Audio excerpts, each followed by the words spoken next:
자, 우리가 지난 한 주간 역대하 말씀을 우리가 새벽마다 들었는데요. 절대로 놓쳐서는 안 되는 말씀들이 있어서 제가 다시 좀 상기를 하고자 합니다. 우선 역대하 14장 7절 보시면요, 이런 말씀 있죠. 우리가 주를 찾았으므로 주께서 우리 사방에 평안을 주셨느니라. 아멘. 한번 따라해 주시겠습니다. 주님을 찾을 때 평강이 임합니다. 시작. 주님을 찾을 때 평강이 임합니다.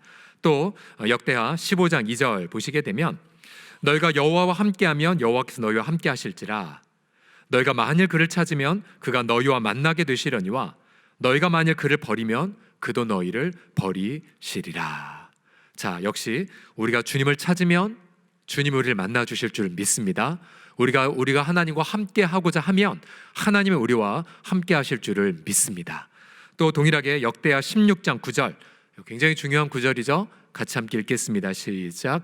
여호와의 눈은 온 땅을 두루 감찰하사 전심으로 자기에게 향하는 자들을 위하여 능력을 베푸시나니. 아멘. 오늘 이 시간 추위를 무릅쓰고 전심으로 하나님의 얼굴을 구하는 우리들을 향해 하나님은 따뜻한 능력을 베풀어 주실 줄을 믿습니다. 우리 믿음을 담아서 다시 한번 박수로 뜨겁게 영광 올려드립시다. 아멘.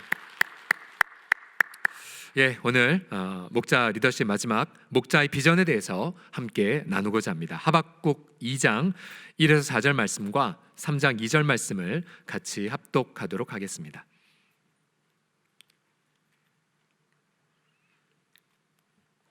하박국 2장 1절에서 4절 그리고 3장 2절의 말씀입니다. 2장 1에서 4절 말씀을 우리 다 같이 해서 읽도록 하겠습니다. 시작.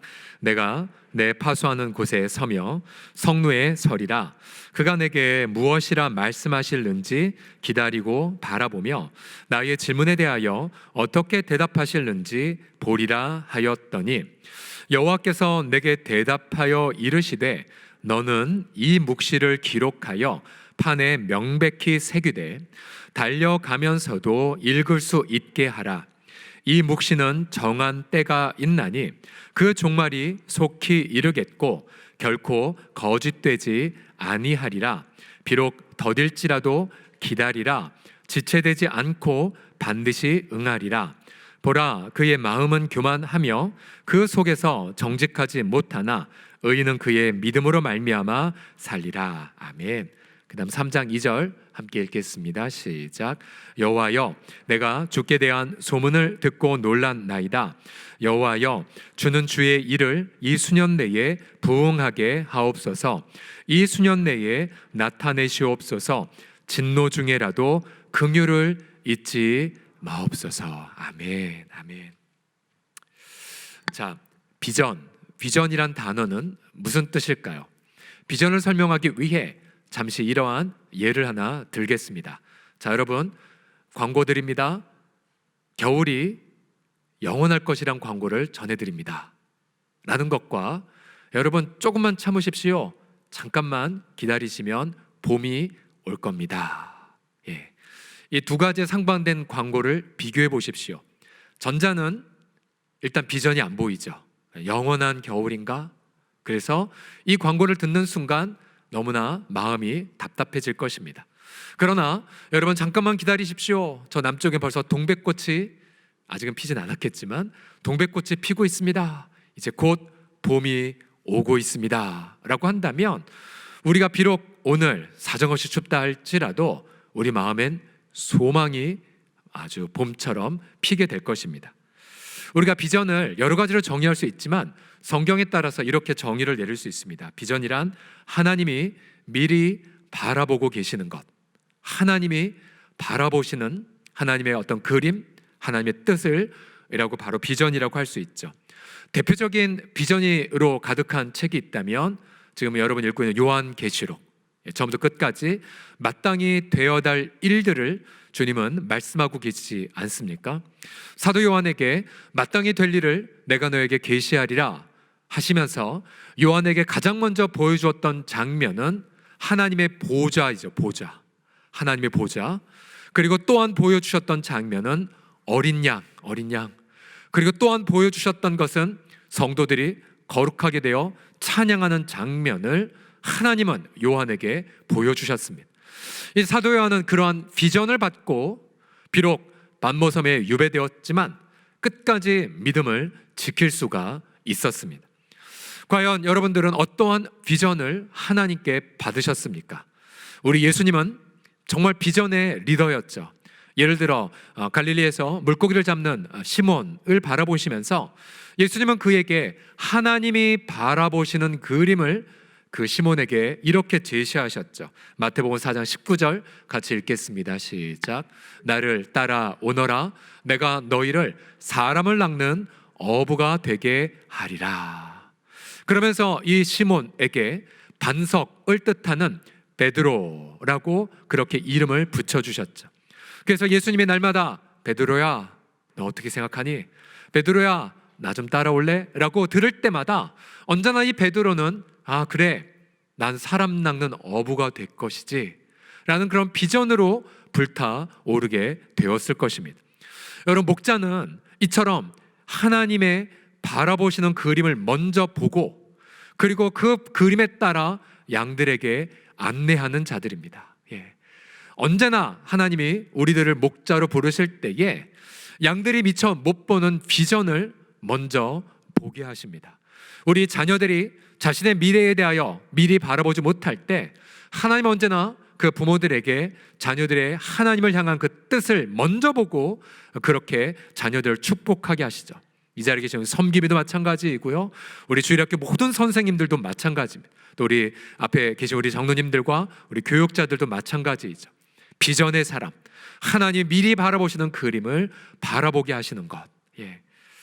그리고 보면 저도 중고등부학교 다닐 때에 옆에 있었던 우리 주일학교 선생님이나 또 우리 교육자들 목사님들께서 제게 경철아 넌 이렇게 될 거야 라고 하나님이 주신 비전을 먼저 받았던 것들이 몇 개 있었어요.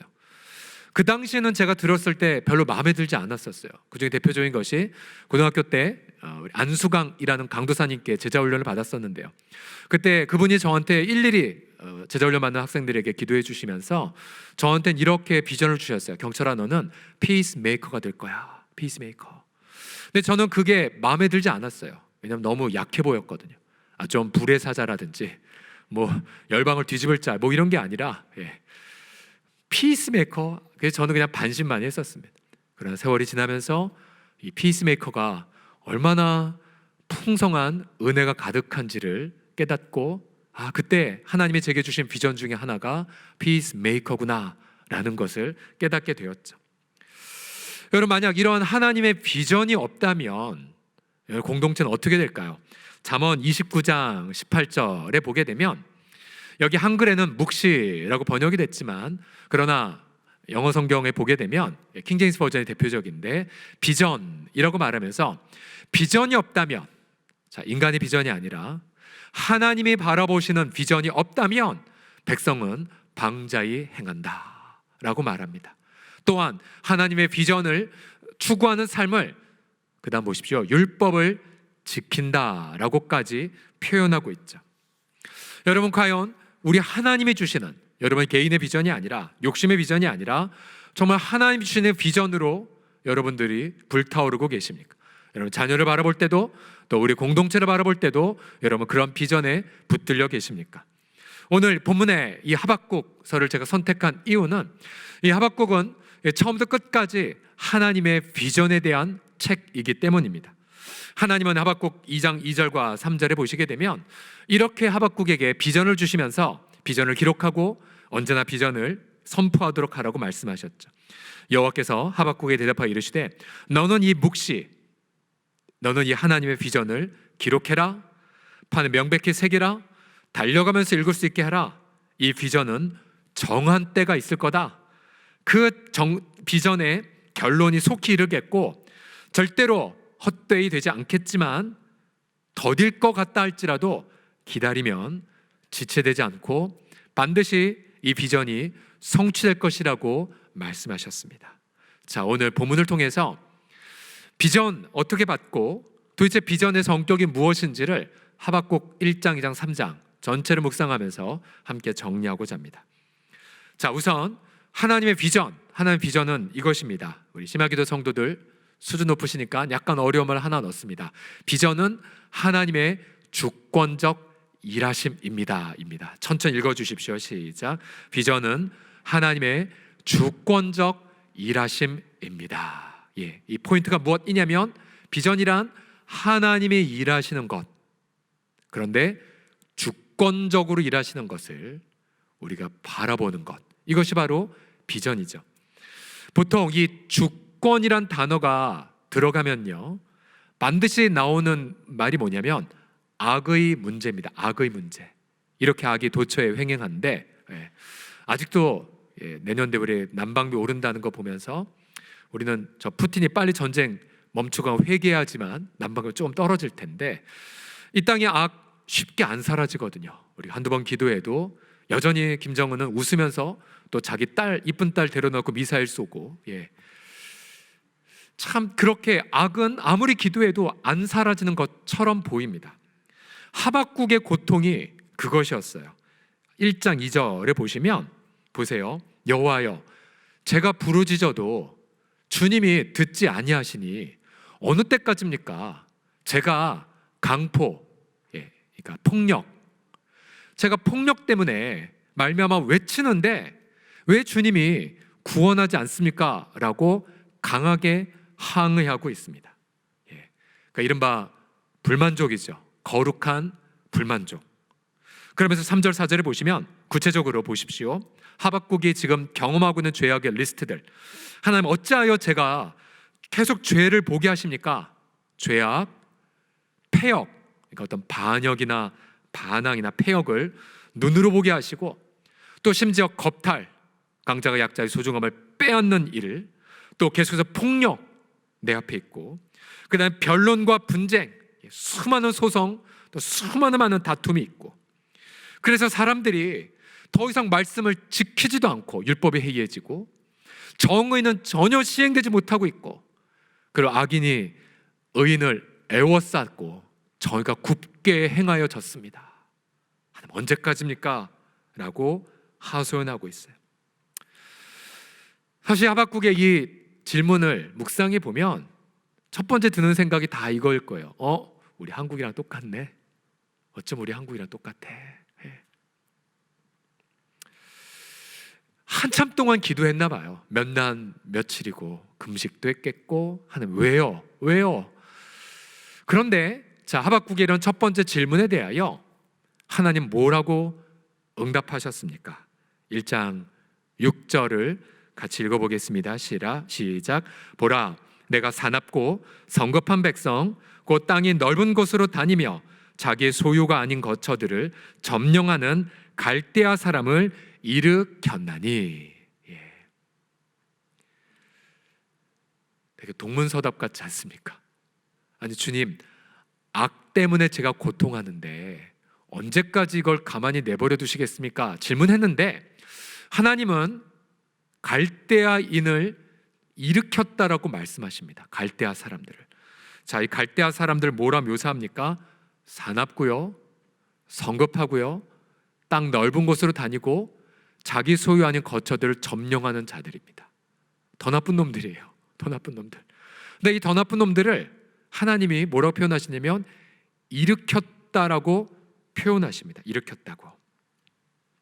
잠시 여러분 세계사 시간으로 돌아가서, 여러분 갈대아 사람들은 우리의 세계사의 책에 보면 신바벨론 제국의 발흥을 뜻합니다. 신바벨론 제국. 바벨론 제국이 구 바벨론 제국이 있고요, 신바벨론 제국, 그러니까 성경에는 바벨론이 신바벨론인데요. 자, 기원전 604년 경에 4년에 이집트와 갈그미스라는 곳에서 전투를 해서 이기고 패권을 장악합니다. 그때 죽임당한 왕이 유다의 선한 왕 요시아죠. 요시아. 그때부터 시작하여 이 바벨론이 지금의 말하면 이라크, 이스라엘, 또 이란, 사우디아라비아 일부까지 중동의 패권을 장악하게 되죠. 이들은 말 그대로 아주 사납고 기동성도 좋고 그리고 잔인한 민족들이었습니다. 그런데 하박국은 바로 이 민족, 아마 뉴스에서 계속 들었겠죠. 저 갈대아인이 오고 있어. 지금 사방을 장악하고 있어. 아마 이 하박국은 유대인들과 함께 두려움을 느꼈을 것입니다. 그런데 하나님은 놀라운 말씀을 하나 하십니다. 그것이 무엇이냐면 갈대아인을 누가 허용한 줄 알아? 그게 바로 나란다. 자, 이게 무슨 뜻이냐면요, 그러한 사납고 점령하는 악이라 할지라도 여러분, 그 악의 허용한 것은 누구냐면 바로 주권자 하나님이라는 응답이었습니다. 자, 하박국은 그래서 무엇을 들었냐면 이거죠. 자신은 악 때문에 부르짖었는데 하나님은 하박국, 모든 악 내 손아귀에 있단다, 저 갈대아 사람까지도를 하박국에게 계시하신 것입니다. 하박국은 이 말씀을 듣고 옳거니 하고 무릎을 쳤어요. 그리고는 이렇게 자신의 깨달음을 그 다음 12절에 표현합니다. 하박국 1장 12절 보시면 하박국이 이르되 여호와 나의 하나님, 나의 거룩한 이시여, 주께서는 만세저부터 계시지 아니하셨나이까. 이게 무슨 말이에요? 갈대아인이 일어나 유다와 요시아 왕을 그리고 전 열방을 휩쓸기 전에 누가 먼저 계셨다는 고백이에요? 하나님이 계셨다는 고백이에요. 예, 이게 바로 하나님의 주권에 대한 깨달음이에요. 그러면서 여호와여, 주께서 결국 이들을 심판의 목적을 위해 두셨군요. 반석이요, 바로 이들이 주님이 경계한 목적으로 잠시 세워주신 것뿐이겠군요라고 깨닫게 됩니다.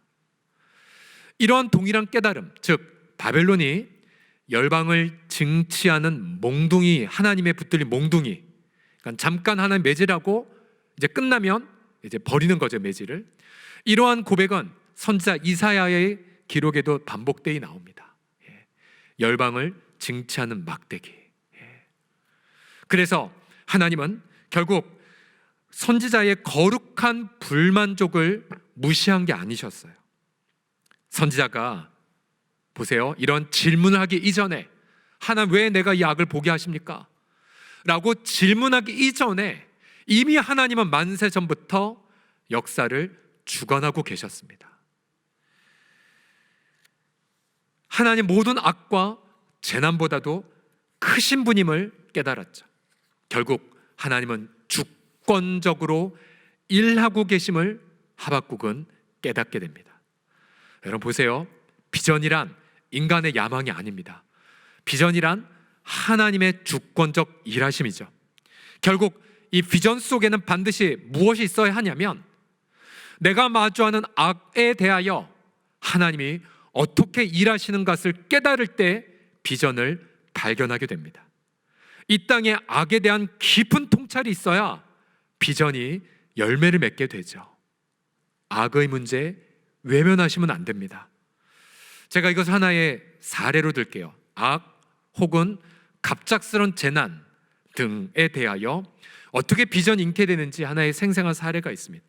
몇 주 전에 저희 교회에 사랑의 장기기증 운동본부에서 스태프들이 오셔서 저희 교회가 그동안 한 3차례 정도 우리 원로 목사님 시절 때 했고 또 제가 있을 때 했었고 해서 너무 감사하다라는 것과 함께 그동안 장기기증 서약한 분들의 명단을 보내주셨어요. 대략 우리 원로 목사님들 시작해서 한 500명 정도 되시더라고요. 500명 정도, 500명. 아마 이 중에도 많은 분들이 서약을 하셨을 거예요. 예. 근데 참 놀라운 게 뭐냐면요, 뭐 다 이름만 들면 아시겠지만 우리 중에 한 지체도 사랑하는 남편을 갑작스러운 불의의 사고로 잃었고, 그러면서 그 남편을 장기를 죽어가는 자들에게 나누는 정말 쉽지 않은 결단을 낸 한 지체가 있었죠. 예. 그리고 그 자매는 어린 두 아들의 가장이 되어야만 했었고요. 예.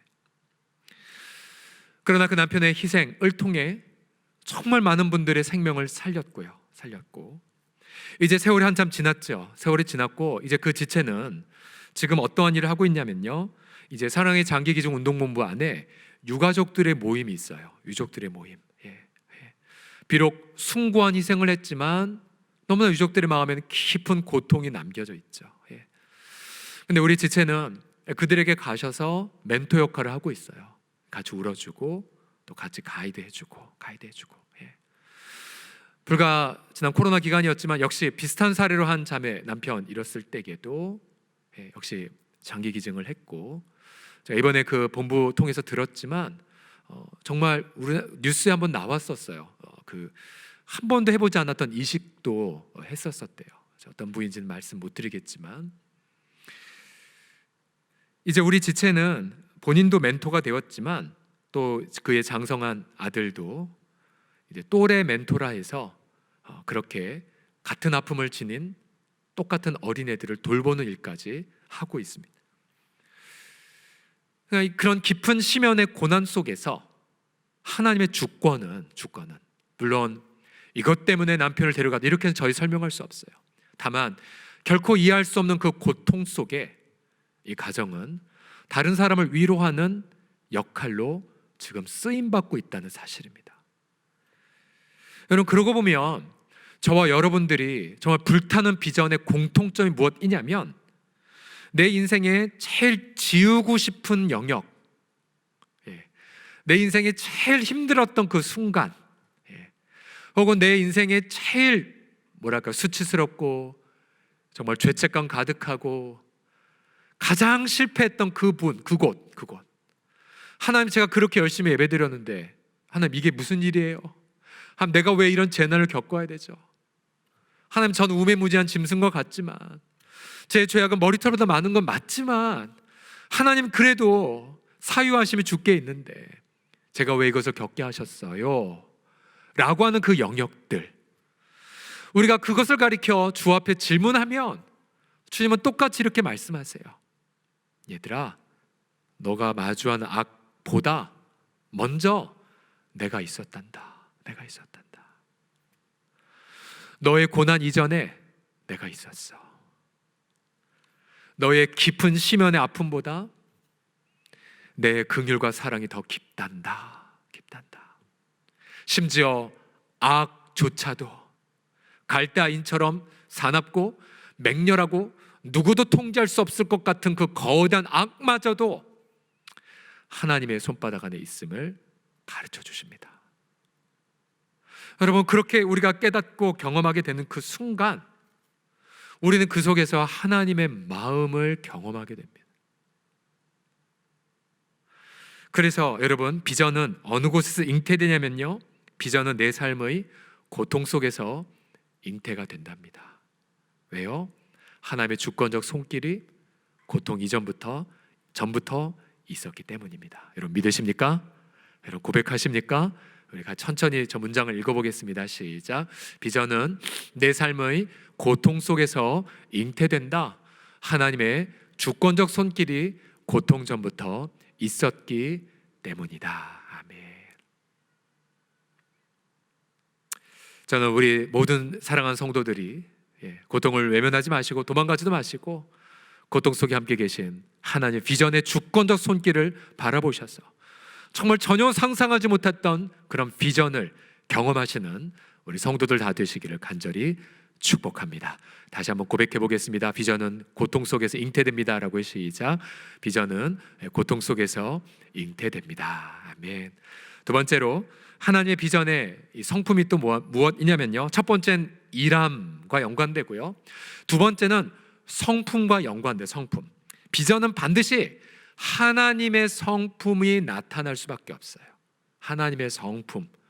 하나님의 성품 예를 들면 뭐가 있겠습니까? 예를 들어 하나님의 사랑, 또 하나님의 온유, 또 하나님의 어떤 겸손, 또 하나님의 어떤 인애, 또 하나님의 공의, 하나님의 정의, 하나님의 거룩 등이 나타나야 되죠.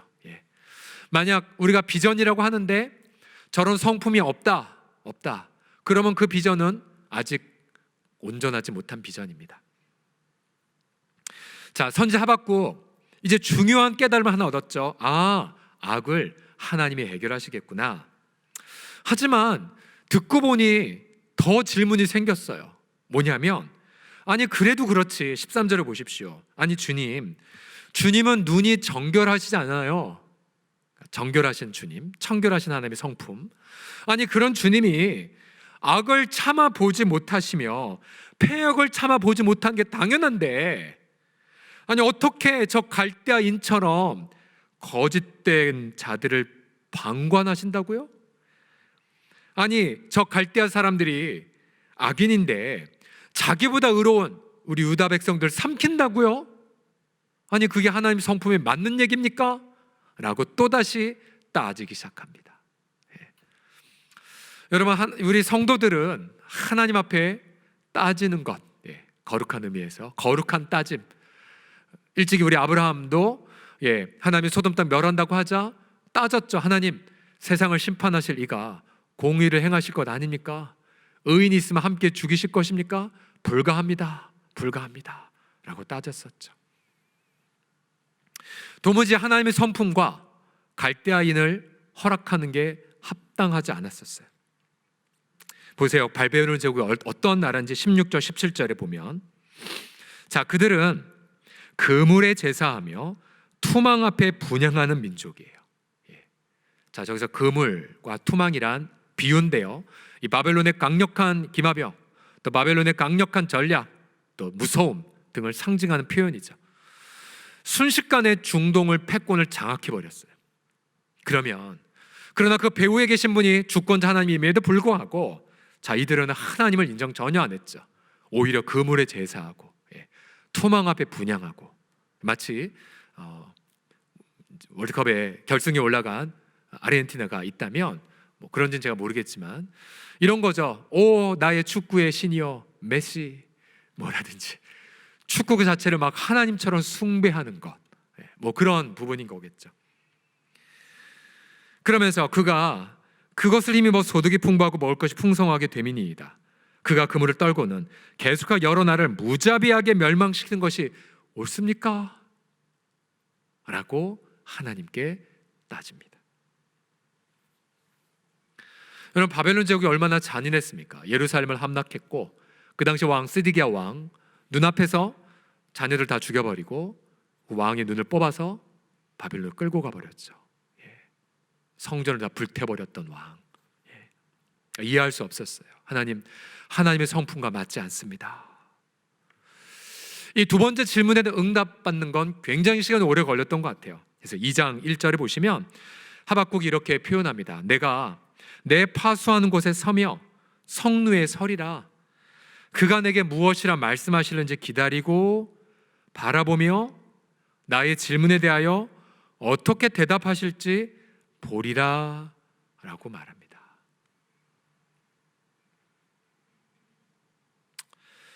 과연 이 질문에 어떻게 응답하셨을까요? 자, 응답의 시작이 2장 4절부터 시작됩니다. 2장 4절을 다 같이 읽겠습니다. 시작. 보라, 그의 마음은 교만하며 그 속에서 정직하지 못하나. 주님은 이미 알고 계셨어요. 바벨론 사람들이 교만하고 거짓이 가득한 것. 그러면서 5절부터 바벨론의 죄악을 다 법정에서 선고하기 시작합니다. 술 취함, 거짓, 교만, 탐욕, 노략, 약탈 등등을 쭉 나열하죠. 그러면서 10절에 이렇게 할 것이라고 말씀하십니다. 바벨론, 네가 많은 민족을 멸한 것이 내 집에 욕을 부르며 내 영혼에게 죄를 범하게 하는 것이 되었다. 하나님은 가만히 계시지 않았어요. 그리고 16, 17절 보십시오. 네게 영광이 아니요 수치가 가득한즉 너도 마시고 너희 할례 받지 아니한 것을 드러내라. 여호와의 오른손의 잔이 내게로 돌아올 것이라. 심판하시겠다는 거죠. 더러운 욕이 네 영광을 가리리라. 실제 바벨론 제국은 100년도 가지 못했습니다. 이는 네가 레바논의 강포로 행한 것, 짐승을 죽인 것, 사람 피를 흘리며 또 땅의 성읍과 그 안의 모든 주민에게 폭력행한 것, 네 머리로 그대로 돌아올 거기 때문이라고 선고를 내리십니다. 이게 무슨 말이에요? 하나님은 악을 허용은 하셨지만 그런 악을 결코 용납하지 않으십니다. 하나님의 성품, 바로 공의를 처벌하신 성품에 근거하여 바벨론 제국을 흔적도 없이 멸망시키셨죠. 그래서 페르시아 제국에 의하여 고레스 왕 또 이런 자들을 통하여 난공불락의 바벨론이 함락되었고, 지금은 이라크 땅에 처절한 쓸쓸한 폐허밖에 남지 않았습니다. 결국 하박국은 깨달았어요. 또다시 무릎을 쳤겠죠. 그러면서 그렇지. 언제인진 모르나 하나님 반드시 갈대아인을 심판하시리라 를 깨닫고는 3장에 들어가서 찬양을 시작합니다. 여러분 보세요. 비전은 하나님의 주권적 일하심만 있지 않습니다. 반드시 비전 안에 하나님의 성품이 있습니다. 비전 안에 하나님의 사랑도 있어야 되고요, 비전 안에 하나님의 인자하심도 있어야 되고, 비전 안에 하나님의 지혜도 있어야 됩니다. 비전 안에 하나님의 공의도 있어야 합니다. 여러분, 우리가 아무리 정말 야심을 품고 엄청난 일을 준비한다 할지라도 여러분 그것이 그 추진하는 과정에 부정직에 어떤 탈법에 어떤 믿지 않는 사람들의 마음을 짓밟는 무언가가 있다면 여러분 그것은 참다운 비전이 아닙니다. 우리가 계속해서 동행하는 노숙인들에게 따스한 밥 한 끼를 주는 참 좋은 친구들을 보십시오. 자, 이분들의 비전이 있었죠. 노숙인들에게 밥 한 끼 제공한다. 그러나 이들에게 저 소중한 하나님의 성품이 있었어요. 그것은 그들에게 복음을 증거한다. 그래서 코로나 당시에 정부가 한 달에 수천만 원씩 줄 테니 예배만 내리십시오 달콤하게 유혹했지만 참 좋은 친구는 끝까지 포기했죠. 거절했습니다. 아니, 우리는 복음을 증거하지 않으면 우리의 삶은 의미가 없다라고 여겨서 끝까지 포기하지 않고 지금까지 그렇게 승리하지 않았습니까? 지난 월요일 날 엘샤다이 인도네시아 학교 섬기는 우리 선교사님이 통해서 이런 기쁜 소식이 왔어요.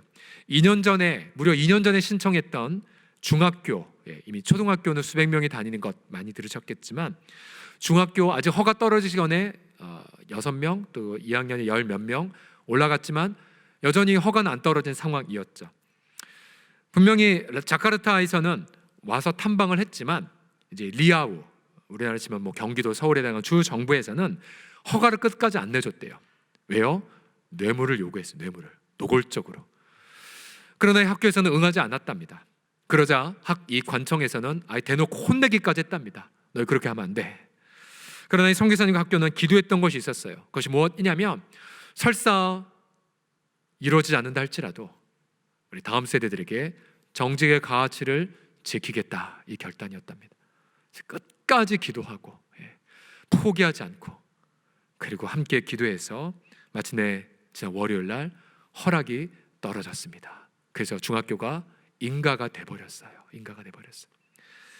그 외에 굉장히 기쁜 소식 많았지만 또 하필 그날이 또 무슨 말이었냐면요, 3주간 병원에 무릎 수술하고 있다가 퇴원한 날이었어요.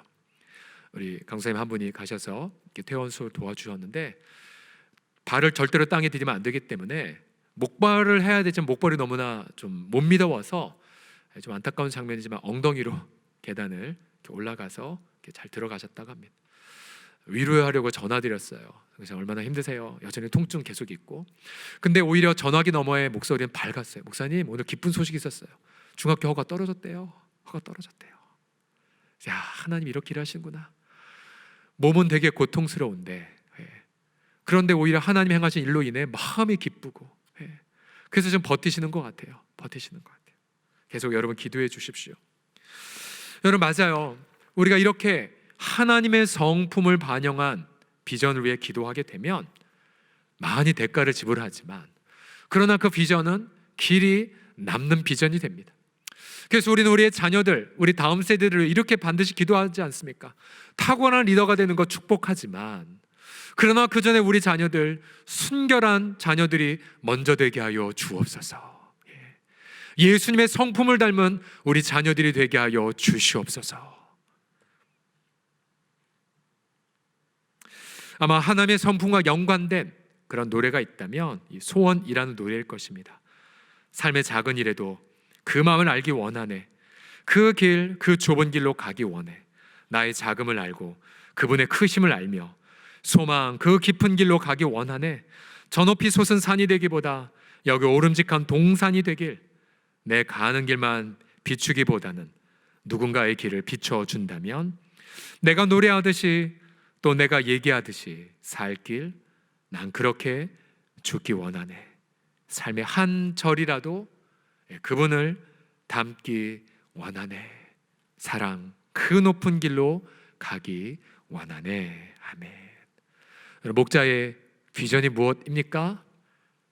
어제보다 오늘 더 예수님을 닮아가는 것입니다. 우리가 많은 성취 못했을 수도 있어요. 또 많은 열매를 못 거두었을지도 몰라요. 그러나 우린 이 가치, 주님, 그럼에도 불구하고 내가 예수님을 더 많이 닮아 가겠나이다.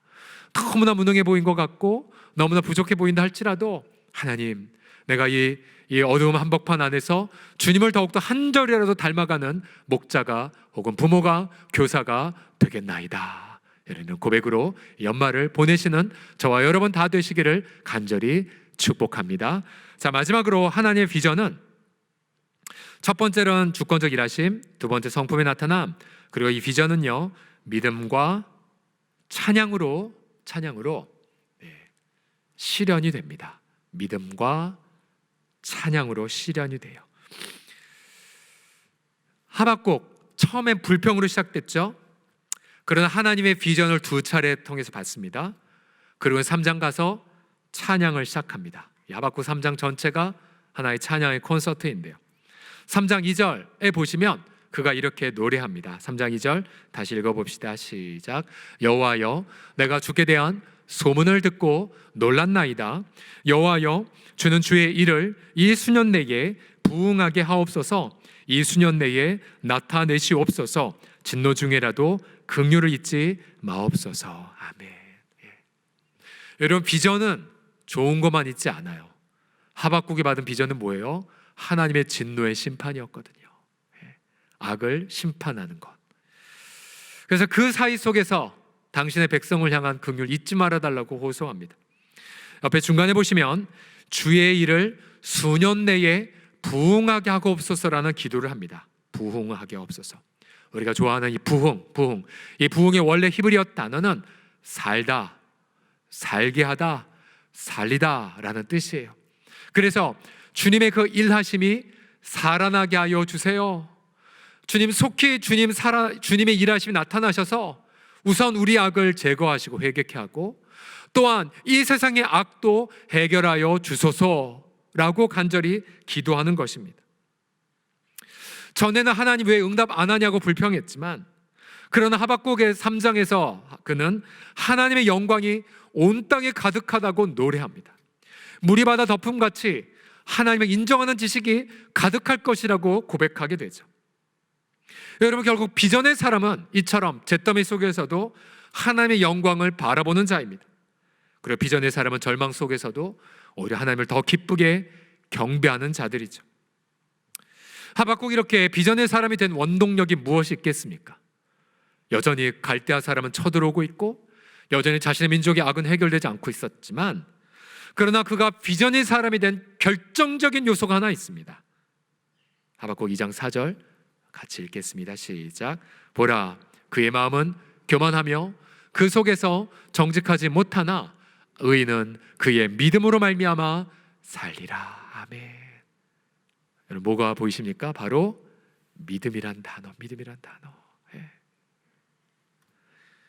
하박국은 믿음을 통해 하나님의 행하실 주권적 일하심을 신뢰했고 하박국은 믿음을 가지고 주님의 성품 닮아가리라 결단한 것입니다. 믿음으로 말미암아 살리라. 믿음으로 말미암아 살리라. 여러분, 믿음의 내용 2장 4절을 보면 믿음의 반대말이 저기 보이시죠? 믿음의 반대말이 무엇입니까? 바로 교만입니다.